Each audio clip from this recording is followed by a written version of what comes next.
Start recording. All right, welcome. I'm gonna do the intro again. Welcome to our coach session number 5. Coach Lucio here today. Today I'm gonna go over the shoulder joint tissue and how it pertains to CrossFit. All right, so we're gonna start off with a kind of a short questionnaire, maybe a little quiz. So when we talk about the fundamentals of a healthy life, or a focusing on longevity health when it comes to fitness, apart from training, what are the factors you do have to take into account? From anyone. So certain factors that you need to take into account when you talk about training and longevity. Any factors for me? So there's 4 I'm looking for. So 4 important things that come. First one I'm going to share with you is sleep. So sleep is very important. All right, sleep is very important for recovery. Anyone else? Anyone?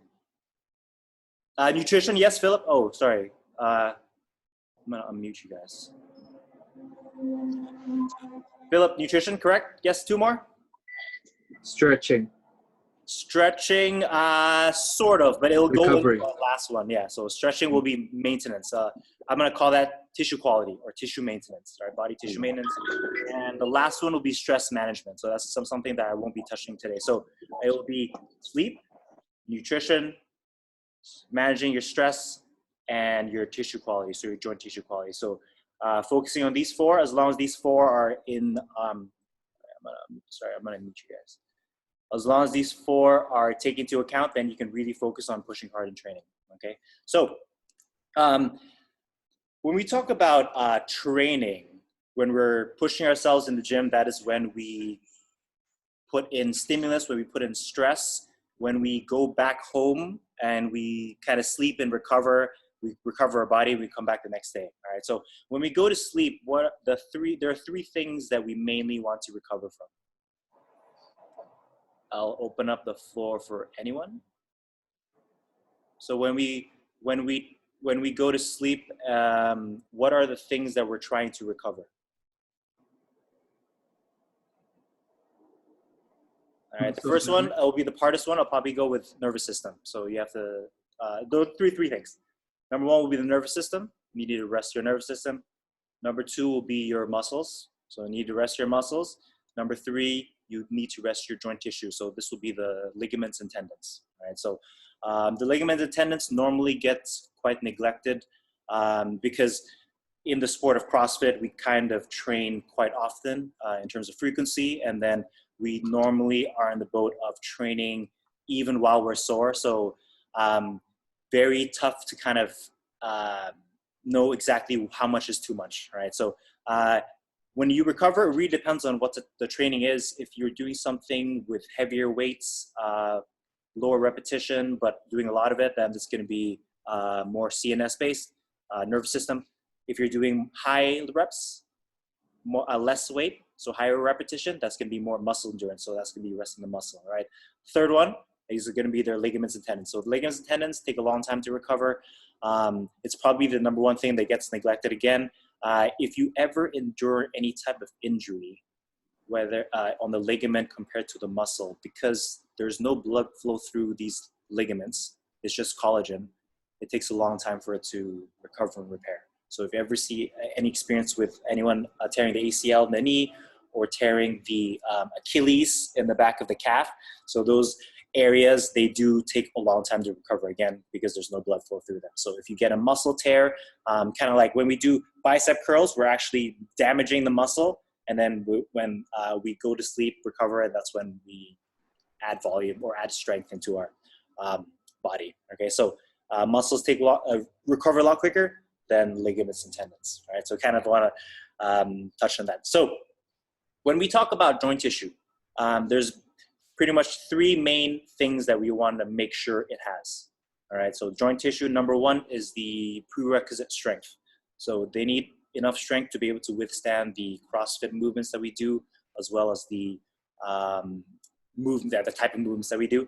Number 2 is the range of motion, being able to achieve those specific ranges that we do, whether it is the full extension for the presses overhead, or even putting your hands behind your back for the arc or Superman position for the kip swings, you always want to make sure you're able to achieve those ranges of motion, right? So number one, making sure joint tissue is strong enough.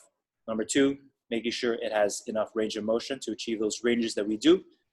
And the third one is going to be making sure you have regular maintenance. Okay, so it's very important, whether it is static stretching, whether it is like foam rolling, myofascial release, you want to make sure that you are addressing it and making sure you give it constant maintenance. All right, so again, having prerequisite strength, having the prerequisite range of motion, and then the third one is going to be the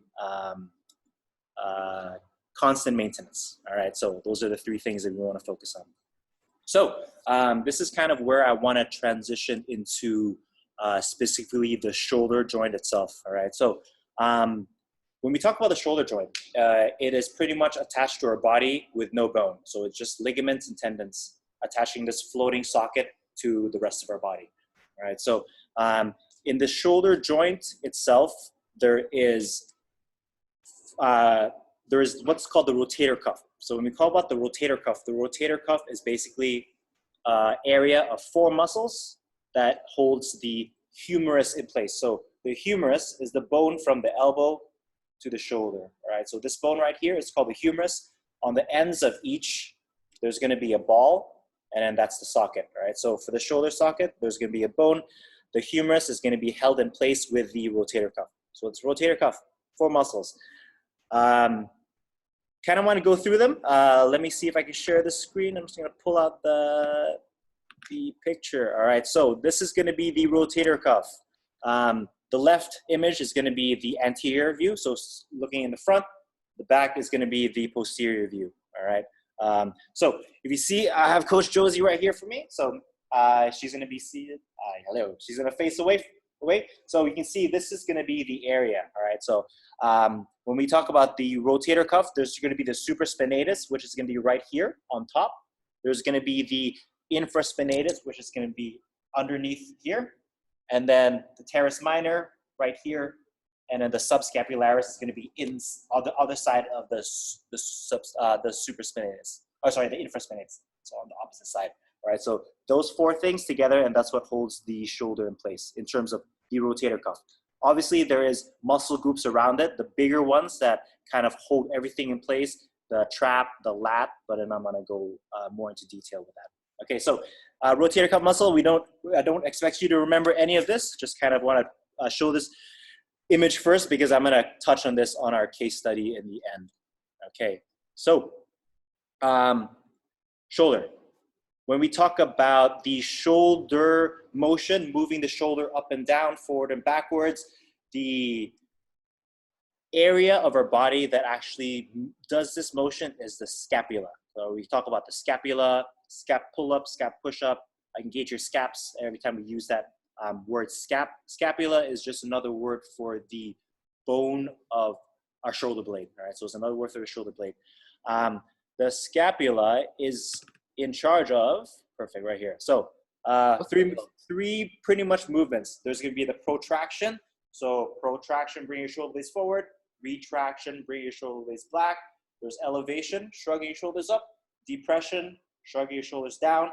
And this last one is gonna be the downward rotation and upward rotation. So what I mean is downward rotation is when we put our hands down. Sorry, downward rotation, put our hands down. Upward rotation, put our hands up. So when you look at the scapula, that's how it is. So it's going to be a bone like this. All right. So the scapula goes up and it goes down.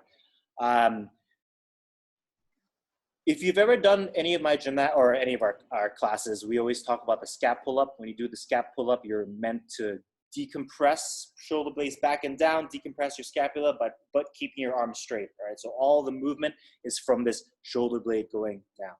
Alternatively, the scapula can also do an upwards rotation, all right? So imagine my hands as a bone. There's gonna be the downward rotation, which is gonna be pushing the shoulder blades down, and there's gonna be upward rotation, pushing the shoulder blades up. So whether you're doing hanging gymnastics, whether you're doing supporting weight overhead, you're gonna need to use one over the other. So if we do, let's say, hanging, toes to bar, pull-ups, muscle-ups.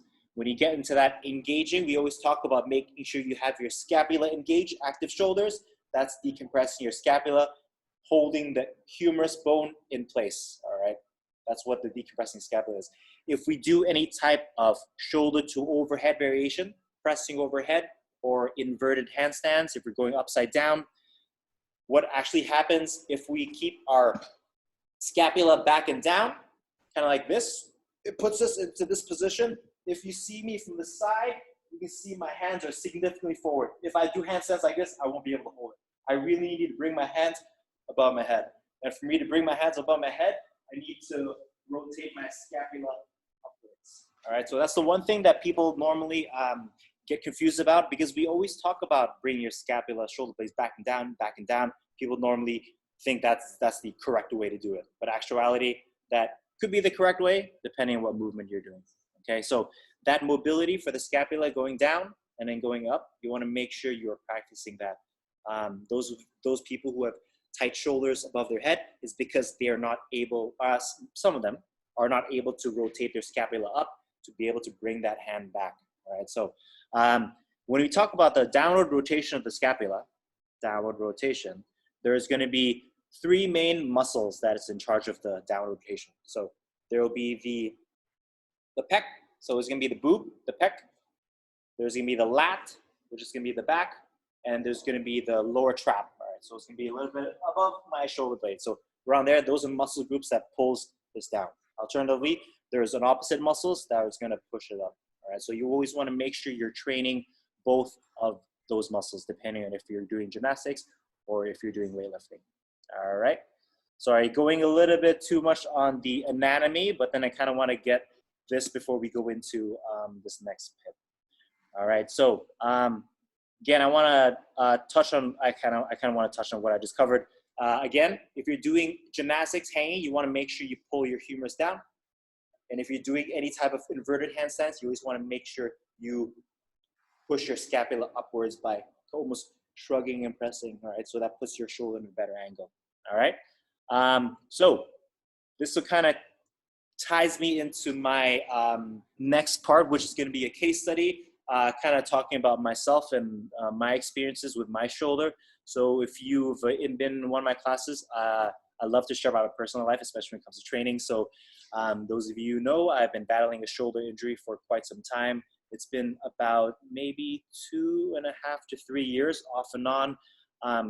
So when it first started, it was actually one injury and then it turned into another injury. All right. So the main problem for me is that when I got injured, I injured my supraspinatus first. So you can see this image right here, this top muscle. I injured my supraspinatus because my scapula isn't able to pull my shoulder blades back and down, right? Because my shoulder blades can't be pulled back and down, and I slowly have my shoulder being pulled up.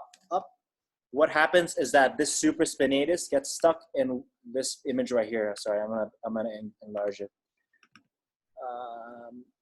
Okay, right here.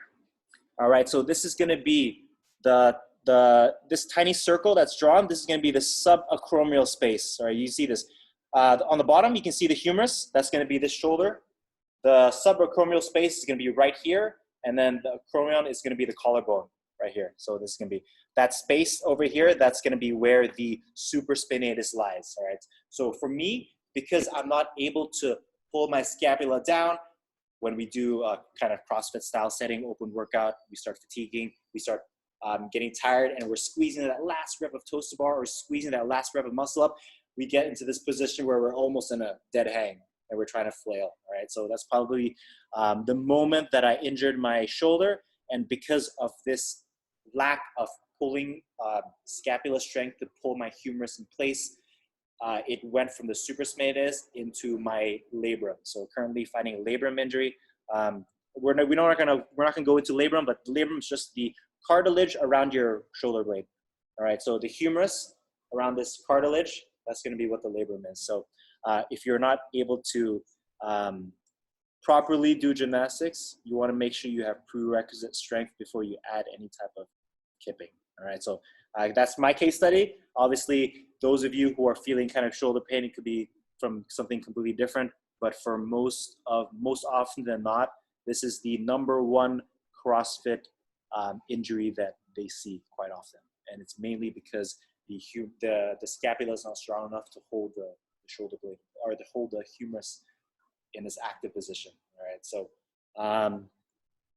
that's going to be for the pulling gymnastics. For me personally, that's probably the only thing that I'm struggling with. It's that holding that humerus in place.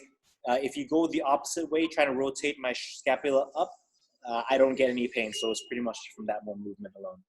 All right, so that is kind of what I want to talk about today, making sure you have prerequisite scapula strength before you go into kipping gymnastics.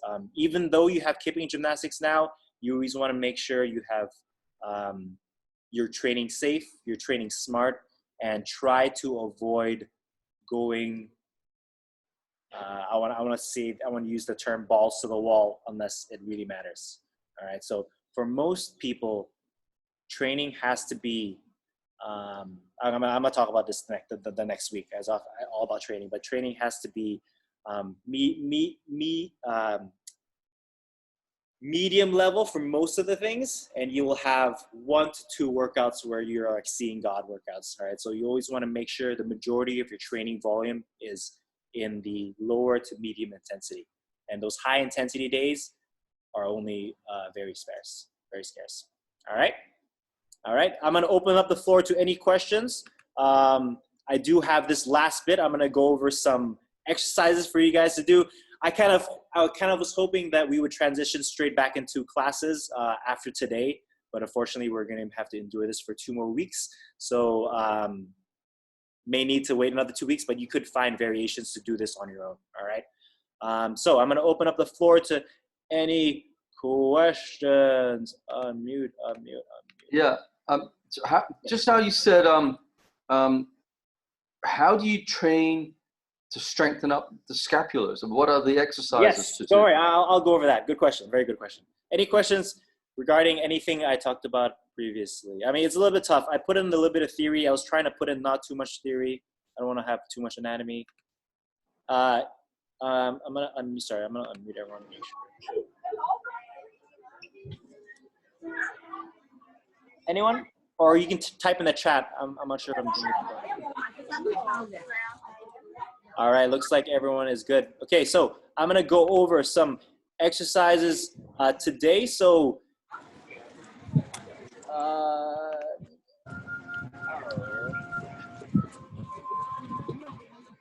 I've set up some already.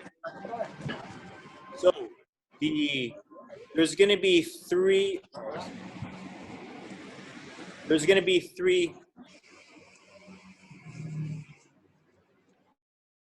So there's going to be four movements that we're going to cover. They're all going to be scapular movements. There's going to be one that I'm not going to cover today, but I'm going to explain that and why. All right. So the first one is going to be the most basic one.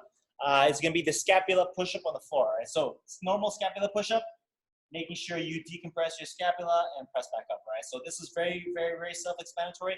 We do cover that quite a bit, making sure you keep your arms straight.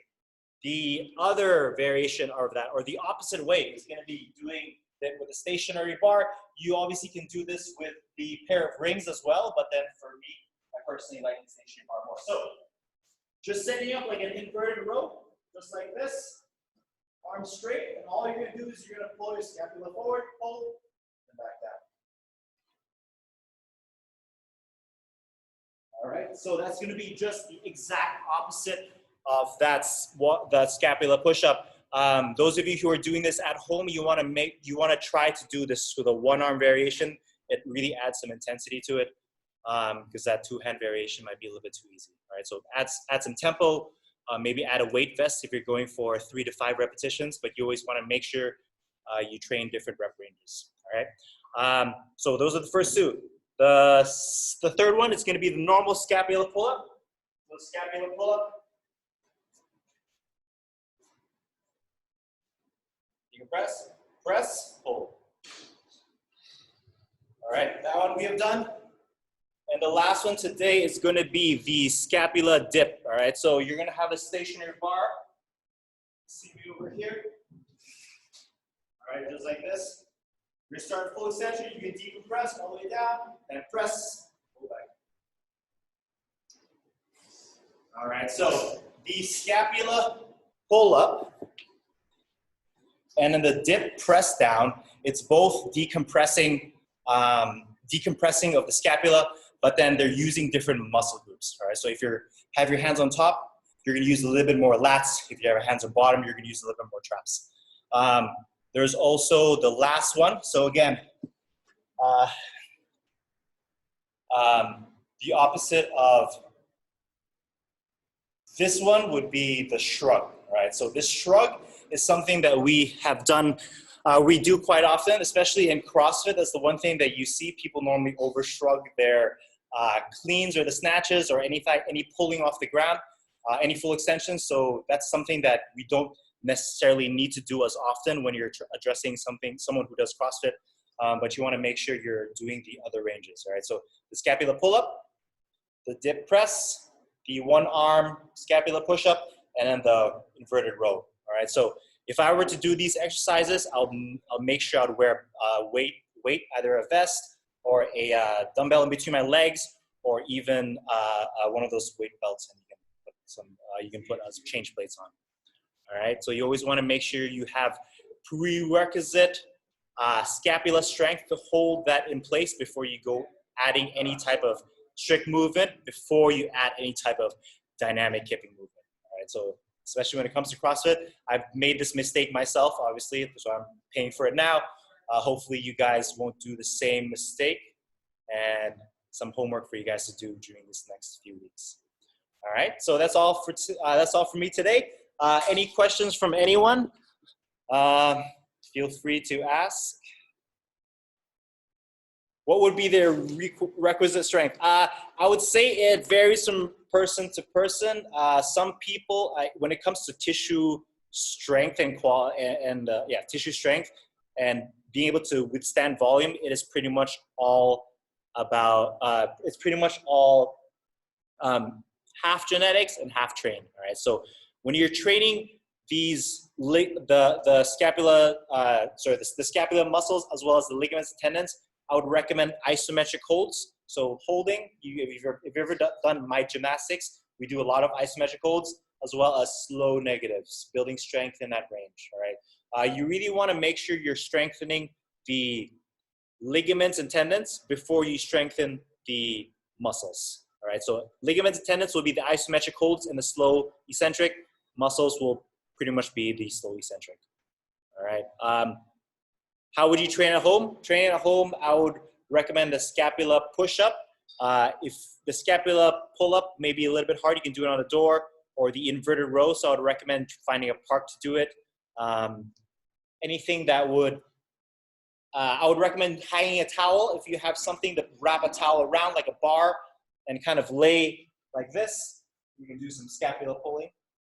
All right, so that was what I would recommend. I've been doing towel pull-ups at home. I think I'm going to make a video about that. All right, any more questions at all? All right, looks good. Okay, well, that's it for me today. Hopefully you guys have some takeaways. So kind of want to sum up my session today. Talking about shoulder, the scapula is meant to rotate upwards if you're supporting anything overhead, or inverted, it's meant to rotate downwards if you're hanging, supporting, doing any type of gymnastics, and make sure you have strong enough the scapula muscles. All right, so both the rotator, Wes programmed these really good cuff isos, which is if you ever see the T's, the W's, and then these cuff isos. So that's going to be strengthening the rotator cuff, which is going to be those four muscles. And then you need to make sure you're doing the scapula stuff to strengthen the traps, the lats, the pec, a little bit of the pec, and a little bit of the lower traps. All right. I'm sure there's some muscles around that area as well, like teres major and whatnot. Yes. All right. Good. That is all for today. Again, if you have any questions at all, feel free to shoot me a message through Instagram or anything. All right. Thank you guys.